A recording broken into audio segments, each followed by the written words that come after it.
Welcome back to our educational series, Be the Exception. Today, we're diving into something that trips up so many of us who are trying to build momentum. How do you stay consistent when life, and especially travel, tries to knock you off your game? This whole explainer actually started with a fantastic question from a viewer named Jenny. She wanted to know what it takes to stick with your routine when you're away from home, or even just when you get sick. And let's be honest, who hasn't felt that struggle? And her question really cuts to the core of one of the most common excuses we hear, and maybe one we even tell ourselves. People fall off their workout plan, their diets, even connecting with their family. And the reason is always, I travel a lot. So, what's the take on that excuse from our source material? Well, it's pretty direct, pretty blunt. To put it simply, it's just crapola.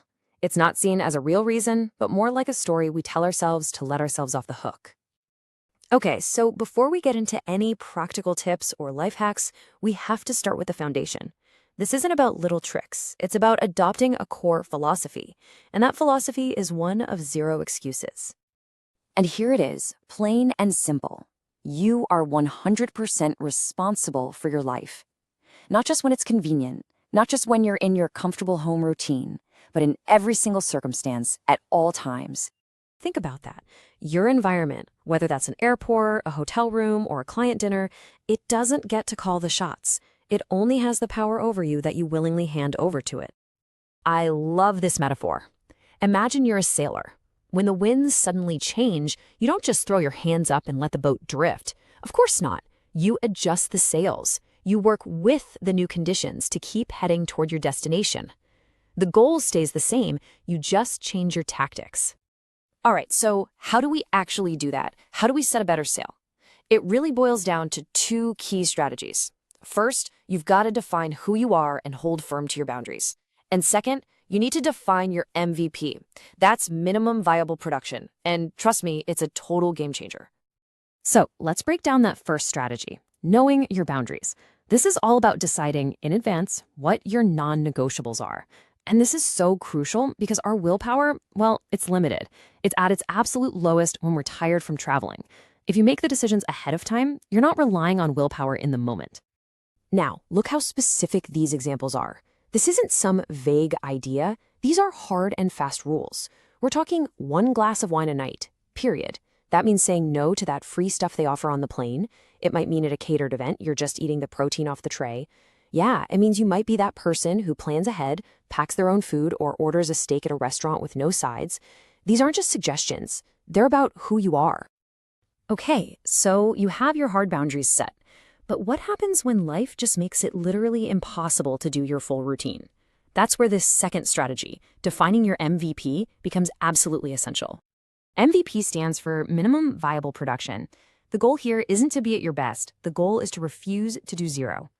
It's the absolute smallest non-negotiable action you can take to keep the momentum going on your most important habits. So what does this look like in the real world? Well, instead of your usual hour-long workout at the gym, your MVP might just be 15 minutes of push-ups and bodyweight squats in your hotel room. Instead of those long, deep phone calls with your family, it's a quick text to check in. The key here isn't to go all out. The key is to never go dark. You accept that production will be reduced, but you never, ever let it drop to zero.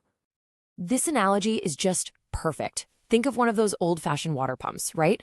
If you stop pumping that handle completely, the water level sinks all the way back down to the bottom, and it takes a huge amount of effort to get it flowing again. Your MVP is like giving that pump handle just enough of a push to keep the water right there at the top. So when you get back home, you haven't lost a single bit of momentum.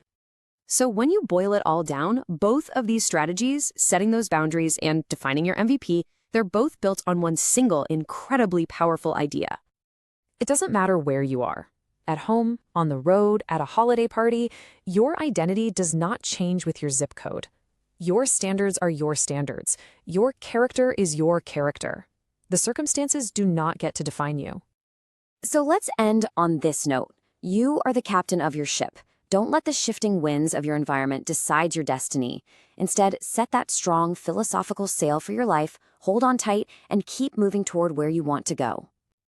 Now, that covers how to handle a changing physical environment. But what about a challenging social environment? That is exactly what we are tackling in part 3 of this series. The next big question we're going to explore is this one. How do you keep that fire, that burning desire to do something amazing when everyone around you just seems indifferent, when they're all promoting a small, mediocre life? And the answer starts with this powerful idea. It is possible to exist in an environment without becoming a product of that environment. We're going to break down exactly how in the next explainer. I'll see you then.